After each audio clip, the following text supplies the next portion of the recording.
The Goon is one of the best comic books ever written. There is literally no bad Goon story out there. This viciously and violently hilarious 5-time Eisner Award-winning title comes from the imagination of writer and self-taught artist Eric Powell.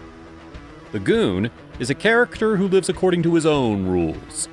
Although this hard-as-nails brawler isn't without his own moral code. It's a moral code that allows him to take a clenched fist, broken beer bottle, or axe to the head of anything that stands in his way. But it's a moral code nonetheless. The Goon is a mob-style thug enforcer who engages in various shakedowns and illegal schemes. He works, we believe, as muscle for an unseen gangster named Labrazio. Or maybe there is no Labrazio, and the Goon is actually the real boss of the Empire all along. Together with his ever-present and mean-spirited sidekick Frankie, the Goon uses his courage and brute strength to protect their turf from an army of the undead, who obey the command of the nameless zombie priest. They protect the neighborhood from vampires and redneck werewolves, from interdimensional aliens and deranged scientists, from killer robots, evil spirits, and giant fishmen, not to mention other wise guys and mobsters who lurk in the extended shadows of this bleakly corrupt underworld. The world of the Goon is a heightened film noir reality. Think Capone-era Chicago, the Great Depression, Thompson submachine guns, the days of hoodlums, poverty, and bootleg liquor.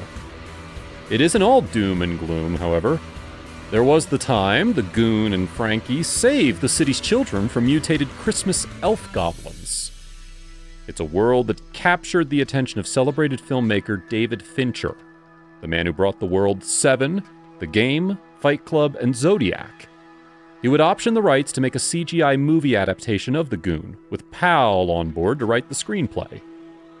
Fincher says he was snapped out of his goonless existence when he was looking around for animated material to adapt into a feature, and the title Chinatown and the Mystery of Mr. Wicker was suggested to him by Tim Miller of Blur Studios. Chinatown and the Mystery of Mr. Wicker is the book that reveals the Goon's formative backstory of love, loss, and extortion. Fincher would fall in love with the originality and innovation of the characters, the mise-en-scene, and the language which he described as Dead-End Kids meets Abbott and Costello meet the Mummies. Together with Blur Studios' Tim Miller, Fincher decided that The Goon was a movie he wanted to executive produce and oversee to completion. Tim Miller, for those who don't already know, is a co-founder and creative director of Blur Studios.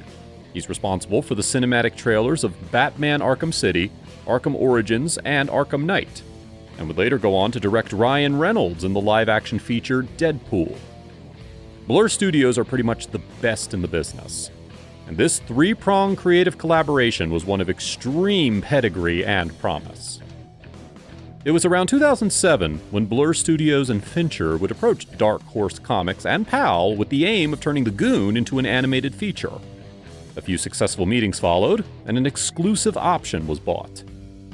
Powell was sold on the idea of a CG animation, rather than traditional Flash animation, after seeing the stunning work on Blur's showreel.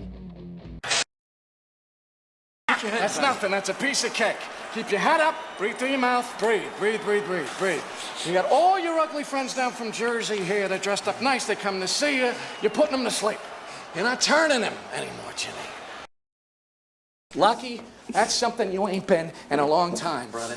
Well, everybody's due. Oh, doing that, I'll take it. You had the left. The left, but you were bouncy. You were bouncy with pop, pop, bang, pop, pop, bang. Unbelievable.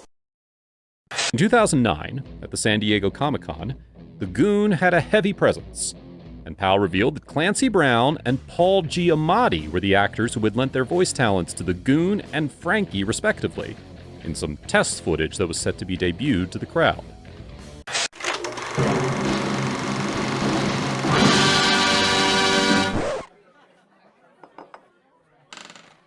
It's late. You and your buddies have just crawled out of a local gin joint and are stumbling peaceably home when you encounter a member of the undead, also known as a slackjaw. Don't panic. Calmly pick up a shovel or a large wrench, maybe a rusty mailbox, and proceed to bang the brains in.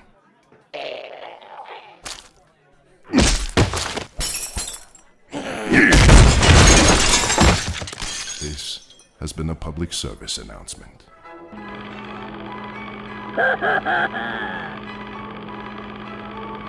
Knife to the eye! It was hoped that the actors would be happy to reprise the roles when the film finally received a green light and entered production.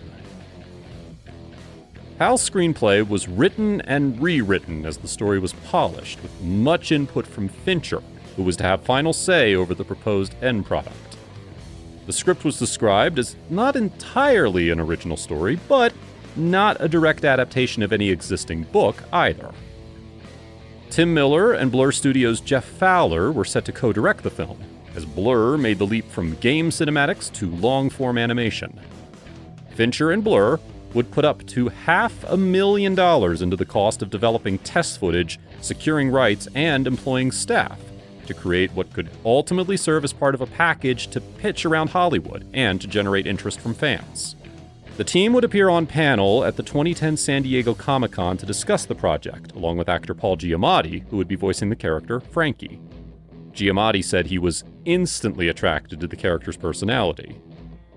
The first teaser footage would then debut to give existing, and yet to convert Goon fans, a flavor of what Blur Studio had in mind.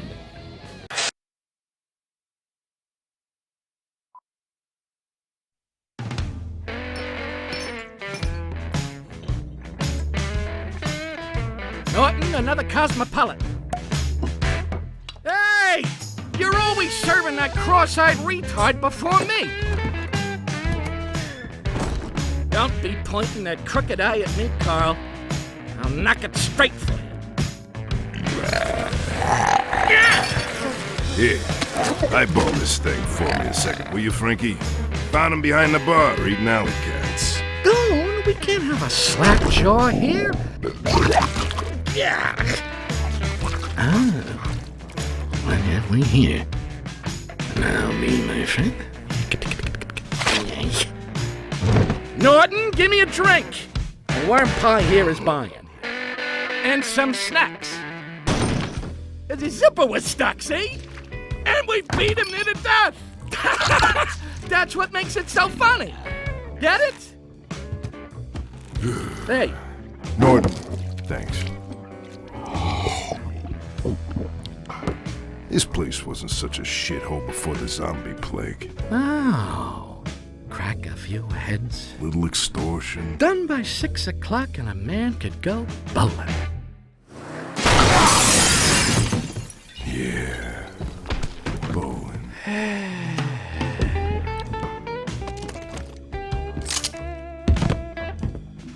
Hey, what about Shlomo?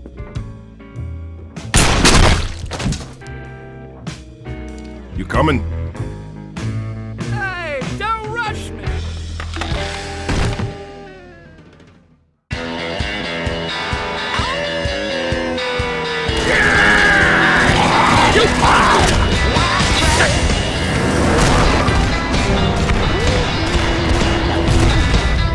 Now I'm gonna learn you boys a thing or two about eternal bleed. The completed trailer, funded independently by the filmmakers, was released on the 20th of July, 2010. In 2011, as Fincher finished work on his Oscar-nominated film The Social Network, he spoke of how The Goon was still awaiting financing from a major backer, and lamented the struggles that any project with a lack of mainstream recognition faced. We only need $55 million. Animation that isn't singing furry animals is hard, he said. The aim now was to get fans on board in order to prove to studios that The Goon did in fact come with an inbuilt fan base, a fan base that would surely only swell upon seeing a proof of concept the team were now looking to create. On October 12, 2012, a Kickstarter campaign officially launched. Fincher, Miller, Fowler, and Powell would incentivize the fundraising campaign as they looked to raise a budget to create a full 85-minute animatic.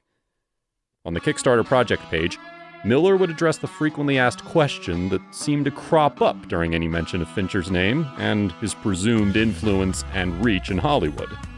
To which Miller responds, "I think I'd ask that question myself if I didn't work in this crazy industry and have some small inkling of how things get made. First of all, Fincher and Blur have spent over $500,000 of our own money already trying to get the Goon off the ground in the traditional way. High-quality CGI animation, talent, script, option, development art, etc. are not cheap at feature film level. So far, that's all been out of our pockets. So far, that hasn't worked. Lots of interest, lots of meetings, but no film. Could we put more of our own money? Of course we could, and will. Would that alone be enough to convince a studio? I doubt it, because it hasn't worked so far. But engaging the fans, getting the backing of the community, and seeing a groundswell of support does have an effect on how viable the project looks to Hollywood, and might get the full film funded. They'll see there's a fan base willing to show support in a very concrete way. Hollywood is filled with the vanity projects of successful movie stars and producers. It's really not as easy to get a film made no matter who you are. The more momentum we can build, the better our opportunity of making it through the clutter of the competition. And we believe giving the fans a voice in the process will be a huge help." Okay, what is The Goon, and why would it make a great film? Well, The Goon is a comic book published by Dark Horse. It's been out for about 12 years. It's created by Eric Powell. The best way to describe it is probably Goodfellas meets Army of Darkness. Okay. It's this just really great blend of the mobsters and zombies, and it's all centers around this mob enforcer, who's just referred to as the Goon. Yep. And basically, he's using this role as mob enforcer to kind of maintain the peace of this town under the name of this big, most powerful gangster named Labrazio. And so he's using this role basically to collect protection money from the people, but the twist is that there really is no gangster he's working for. He's using this role to protect the people, taking the money just to defend them from werewolves, vampires, zombies, everything that's great, giant robots. Yeah, and I think what makes it special is that you think he's a bad guy the whole time. Yeah. You know, everybody thinks he's this, force for evil, but in fact, he's a good guy, and he's got a heart of gold, and he's tough exterior, but inside... Yeah, he doesn't want anybody to know. I mean, look, there's a lot of Pixars and DreamWorks out there. We don't want to compete with that, but there's a whole lot of people like us, we think, that are ready for something a little more adult in the animated world, and that's kind of where we see Blur as being able to come in and say, let's do stuff like this. Everybody else is doing that. Let's bring the fans of this kind of genre something that they can go and see. Outside of Hollywood thinks that David Fincher shows up and people go, hey, let me write you a check. Right. But it just doesn't happen that way. I mean, we tried for years to get a heavy metal film made. I mean, we've been at meetings with Jim Cameron and David Fincher in the room. Zack Snyder was signed up and no go. The Goon is the same way, because in Hollywood people are comfortable with things that they've seen before. If it's a sequel, or if they can look at what they call comps, which is basically they look at your movie and go, what else is like that, and did it make money? Right. And unfortunately, or fortunately, there's nothing like The Goon out there. There's not a lot of PG-13 stuff. You can compare it to Beowulf or Final Fantasy, both of which are not good things to compare it to. And it's neither like them, nor did they make any money, which is more important to Hollywood folks. So we don't really go into it, but we've spent more than $500,000 between David and Blur. We spent more than $500,000 already. Doing Pixar quality animation is not cheap. Giamatti and Clancy Brown kind of came on for the love of the project, but to do the animation, to pay the animators, we have to pay them. To option it, to pay Eric to write the script, things like that. We've spent well over $500,000 already. And, it's not that, could David write a check for $400,000? Of course he could. But it doesn't show the studio that there's an audience for that. There's a lot of passion projects out there. I mean, you could talk to Tom Cruise, and he's got 5 projects that he wants to get funded. Does he write a check for $10 million? No, he doesn't. But it's when David goes out there and says, hey, I believe in this, people listen. But when the fans contribute their hard-earned money, I think the studios really pay attention to that. And it proves that there's a market instead of us just going, hey, we think this is cool. If the goal was reached, the funds were to go towards developing a Goon film that would compete with Pixar-quality animation, using the best artists, which was an expensive proposition. Blur and Fincher himself would contribute more money to get it finished as the story was worked and reworked. The next step of the plan was to begin the filmmaking process by producing a feature-length story reel based on Powell's script. The story reel would be a rough edit of storyboards combined with music and sound effects to give Hollywood a complete look at the Goon film's potential. While the budget for any completed project would total $35 million, more funds would be used on further production design. Hi, we're here at Blur Studio today to talk about an incredible comic book. It's called The Goon, and we think that it deserves its own feature film. And for the past few years, we've been working to make that happen. You may have heard us talk about it at Comic-Con or seen our animation tests online. And Eric Powell, genius creator of the... I'm sorry. And I know you want to have like one message for everybody. We want to, but I think we got to be way more strategic about this. It has to be like really targeted at specific demographics. All right. In these difficult times, it's nice to know that your unwanted dollars can go not only to support good, wholesome family entertainment, but it can also help finally bring a character to the big screen without pupils, to craft a Genesis story without depleting America's already dangerously low reserves of spandex, to aid in the detainment and cataloging of computer-generated gypsies. Put a caring man back in the White House. Put the right man in the White House. Put the white man in the White House. Will allow us to create animation with language so foul. David, we can't do that. Why not? It would be fiscally irresponsible. Hey, I just met you, and this is crazy. Please help us in these critical early stages.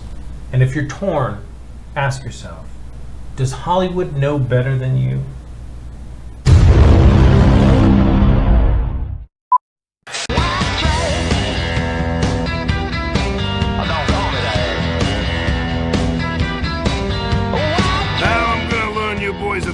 About Eternal Bleed. So please donate to our Kickstarter and help us get the Goon animated film off the ground. So either we're gonna have people draw it or I'm gonna do it by hand puppets, but then, we'll be able to show you what the whole movie looks like. So if you're tired of wholesome family animated fun, donate to our movie. It's got none of that. Now that's entertainment.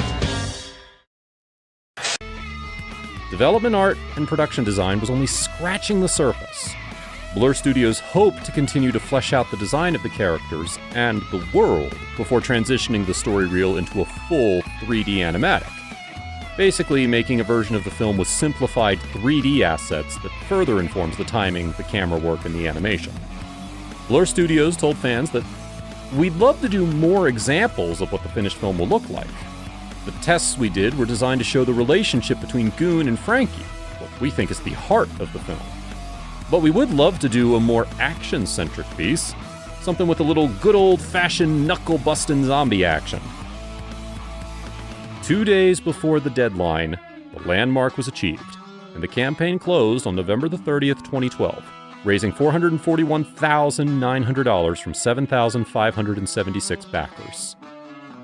In January 2013, we saw designs by artist Haley Herrick showing a young Goon and the character Isabella.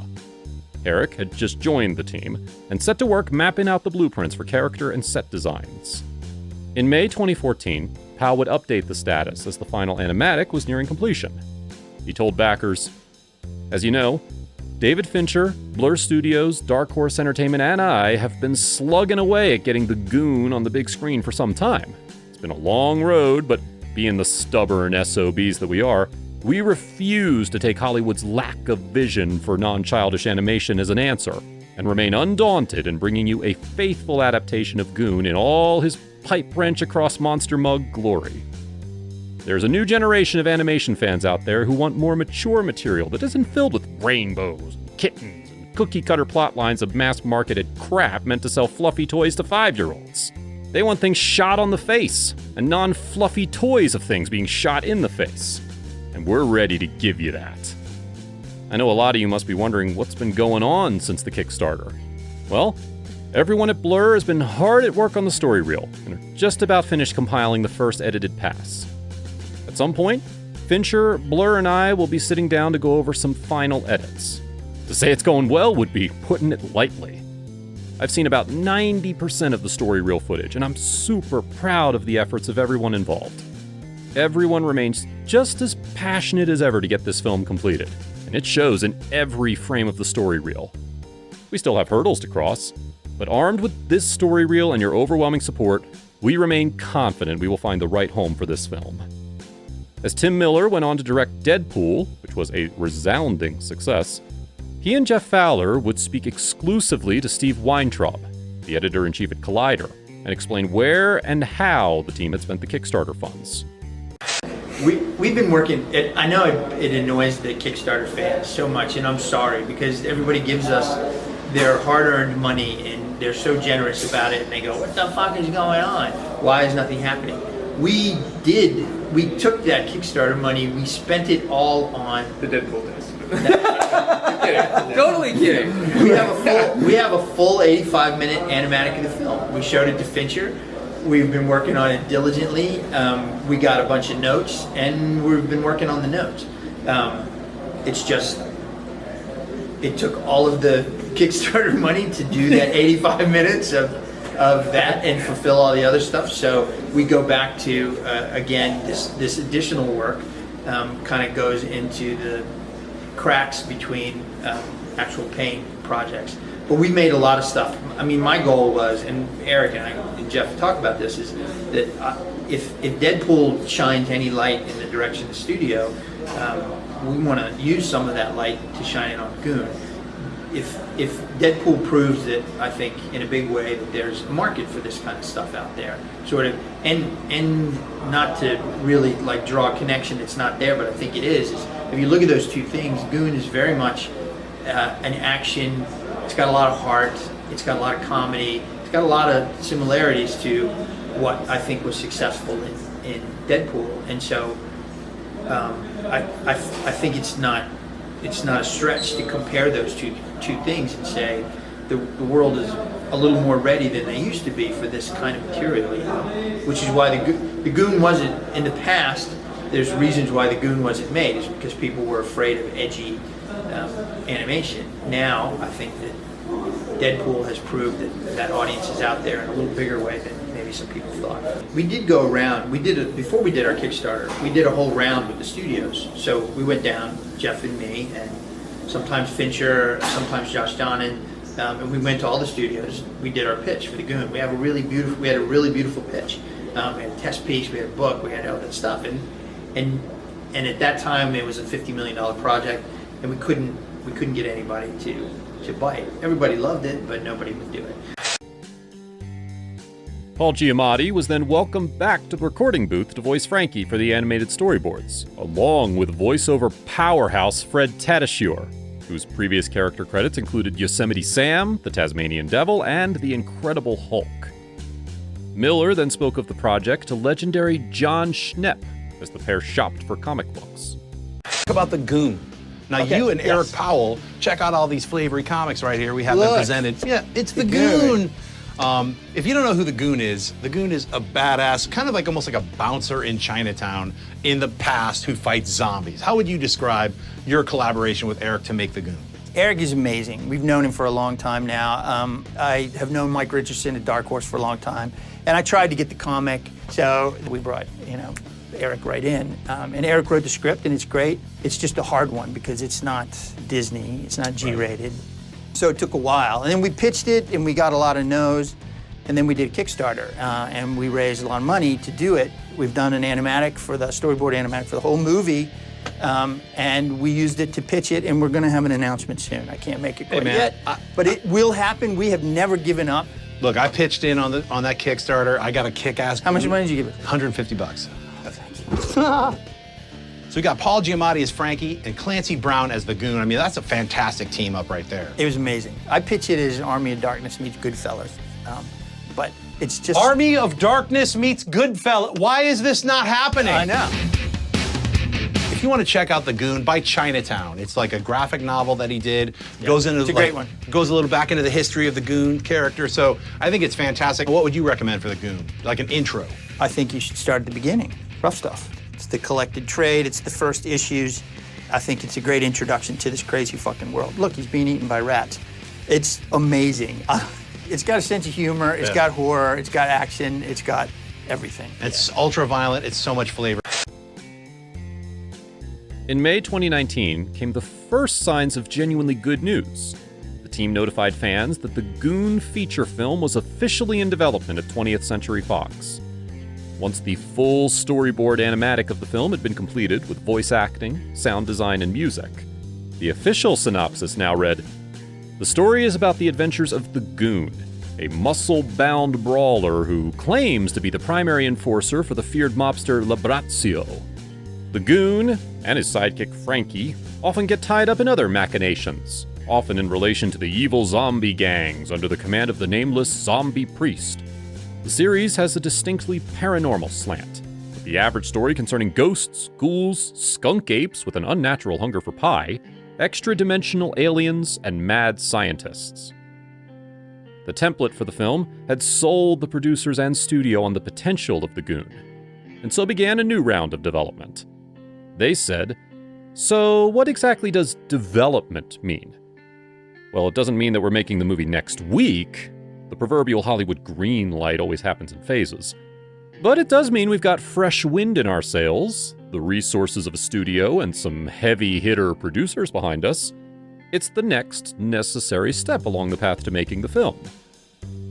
The producers in question were the Chernin Group, who were responsible for the Planet of the Apes trilogy, Red Sparrow, and Oblivion, and were said to be excited and fully committed to working with Powell, Fincher, Miller, Fowler, and the whole team of creatives at Blur Studios. And then, shortly following the good news came the bad news.